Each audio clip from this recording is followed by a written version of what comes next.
अस्सलामुअलैकुम फ्रेंड्स, मैं आपका ट्यूटर दानिश आपको वेलकम करता हूं अपने चैनल 5 स्टार ट्यूटर में। जैसा कि आपको मालूम है कि हमारी वेब डिज़ाइनिंग एंड डेवलपमेंट की सीरीज़ कंटिन्यू है और आप देख रहे हैं लेक्चर नंबर 4। आज को इस लेक्चर को स्टार्ट करने से पहले एक चीज़ मैंने मिस की थी और वो मैंने जानबूझकर मिस की थी। एक छोटी सी बात जो आपको मैंने नहीं बताई थी, वो इसलिए नहीं बताई थी ताकि आप उसको सुन के भाग ही ना जाएँ। बेसिकली वो चीज़ ये थी कि मैंने HTML का स्टैंड आपको नहीं बताया था। बेसिकली मैंने आपको ये नहीं बताया कि HTML स्टैंड फॉर यानी HTML का मतलब क्या है। तो आज हम देख लेते हैं कि HTML का क्या मतलब है। तो बेसिकली H मीन्स होता है हाइपर, T मीन्स होता है टेक्स्ट, M मीन्स होता है markup and L for language. तो HTML का मतलब हो गया है HTML stand for hyper text markup language. Basically आपको आपने ये नहीं देखना कि हाइपर टेक्स्ट का क्या मतलब है, मार्कअप का क्या मतलब है, लैंग्वेज का क्या मतलब है। बेसिकली आपने इसको याद रखना है। बहुत सारे इंटरव्यूज़ में आपसे ये क्वेश्चन किया जा सकता है कि HTML स्टैंड फॉर। तो वहाँ पर बहुत सारे स्टूडेंट कंफ्यूज हो जाते हैं कि ये तो हमने पढ़ा ही नहीं है। तो काइंडली ये आपने याद रखना है। अब चलते हैं हम अपने वीडियोस के कंटेंट की जानिब। तो आज हम देखेंगे कि हेडिंग्स क्या होती हैं, हम हेडिंग्स का यूज़ कैसे कर सकते हैं इन HTML। ठीक है, तो अब हम चलते हैं अपने डेस्कटॉप पर। तो यहाँ पर मैंने एक फ़ोल्डर बनाया हुआ है WDD के नाम से, आपने इसको ओपन कर लेना है और यहाँ पर आप को बखूबी इल्म होगा कि हमने फर्स्ट क्लास के नाम से एक फ़ाइल बनाई हुई है।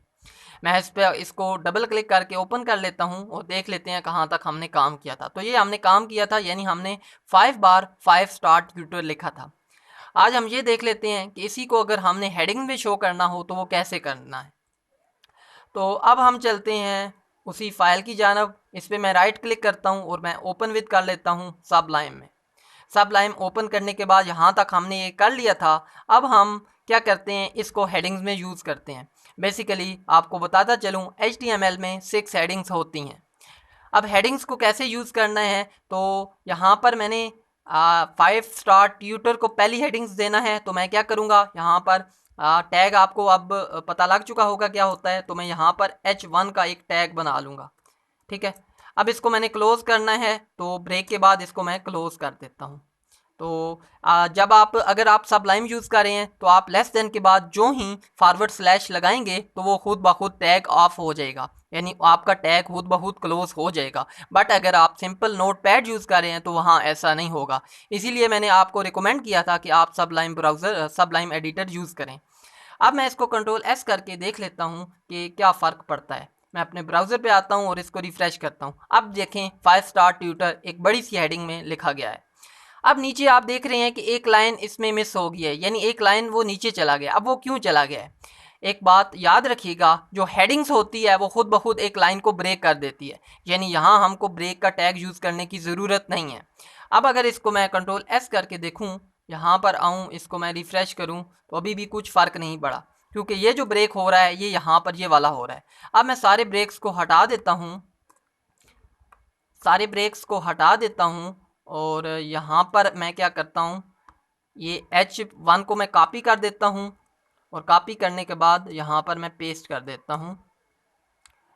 पेस्ट करने के बाद अब मैं क्या करूँगा, H1, H मीन्स होता है हेडिंग और 1 मीन्स हेडिंग 1। यहाँ पर मैं कह दूँगा हेडिंग 2, यहाँ पर मैं कह दूँगा हेडिंग 3, यहाँ पर मैं कह दूँगा हेडिंग 4 और यहाँ पर मैं कह दूँगा हेडिंग 5। अब मैंने आपको बताया था कि बेसिकली हेडिंग्स होती हैं 6, तो मैं 6 हेडिंग यहाँ पर लगा देता हूँ। यहाँ पर मैं कह देता हूँ हेडिंग 6। अब मैं इसको कंट्रोल S करके अगर दिखाऊँ आपको ब्राउज़र में, तो इसको मैं रिफ़्रेश करता हूँ, तो ये देखें यहाँ पर, इसको मैं थोड़ा छोटा कर लेता हूँ। यहाँ पर देखें हमारी 6 हेडिंग्स हो चुकी हैं। अगर मैं अब आपने एक चीज़ गौर से देखी होगी जिसमें आप बहुत ज़्यादा कंफ्यूज होंगे कि यहाँ पर हमने टैग को क्लोज़ किया ही नहीं था, यानी यहाँ पर मैंने H2 को भी क्लोज़ नहीं किया था, यहाँ पर मैंने H3 को भी क्लोज़ नहीं किया था, H4 को भी नहीं किया था और सारों को मैंने क्लोज़ नहीं किया था। बेसिकली इसकी मैं आपको एक बताऊं कि जब हम यहाँ पर क्लोजिंग टैग नहीं ना लगाते, यहाँ पर बिलफर्ज मैं ये नहीं लगा रहा ना, तो जब हम ब्राउज़र में ये जाता है ना कोड, वहाँ पर वो खुद रिकमेंड करता है, यानी खुद उसको जस्टिफाई कर लेता है कि यहाँ इसने नहीं लगाया बट यहाँ पर क्लोजिंग टैग हो रहा है, यहाँ पर क्लोज टैग हो रहा है। क्यों क्यों क्लोज हो रहा है, क्योंकि अगला टैग यहाँ पर स्टार्ट हो रहा है।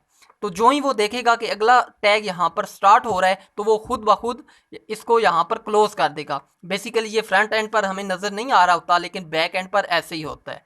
अगर आप यहाँ पर मैं आपको एक और टैग H6 करके H7 करके दिखाऊं, यहाँ पर मैं सबको क्लोज कर देता हूँ, less than forward slash less than forward slash. मैंने आपको बताया है जो ही आप लेस देन और फॉरवर्ड स्लैश लगाएंगे खुद ब खुद टैग क्लोज हो जाएगा। अगर मैं हेडिंग 7 भी यहाँ पर कर लेता हूँ और इसको मैं यहाँ कंट्रोल C करके यहाँ पर पेस्ट करता हूँ और कंट्रोल S करके इसको रिफ़्रेश करता हूँ, तो यहाँ पर देखें कि हमारा ये जो हेडिंग्स है ना, ये एज अ पैराग्राफ इसने ली है। यानी हमें ये पता लगा कि हेडिंग सिर्फ कितनी है, 6 हेडिंग्स हैं, 7 हेडिंग्स नहीं होती। तो आपने ये याद रखना है कि HTML में 6 हेडिंग्स होती हैं। तो अब देखें ये जो हेडिंग होती है ना, जब हेडिंग का टैग क्लोज होता है ना, वो खुद ब खुद क्या करता है, उसको लाइन ब्रेक कर देता है। ये पैराग्राफ में भी ये फंक्शनैलिटी है। अगर यहाँ पर मैं नया पैराग्राफ डालूँ ना, तो देखना यहाँ पर अगर मैं नया पैराग्राफ डाल दूँ तो यहाँ पर मैं लिखता हूँ टेस्टिंग लिख के इसको कंट्रोल S करता हूँ और अपने ब्राउज़र पे जाके इसको रिफ़्रेश करता हूँ, तो देखें ये नई हेडिंग्स नई लाइन में आ गया है। यानी पैराग्राफ में और हेडिंग में ये फंक्शनैलिटी होती है कि वो खुद उसको ब्रेक कर देता है। तो ये थी आज की हमारी हेडिंग्स, जिसको आपने बेसिकली मुख्तलिफ देखे होंगे, जिसमें ऐसे होता है, ऊपर जिस चीज़ का ऐसे होता है, बिल फर्ज माई कंट्री का ऐसे है तो माई कंट्री बड़ी सी हेडिंग में लिखा जाता है, तो वहाँ इसका यूज़ होता है। तो मिलते हैं नेक्स्ट वीडियो में हम टेक्स्ट के बाकी जो फंक्शनैलिटी है वो देखेंगे। तब तक के लिए अल्लाह हाफिज़।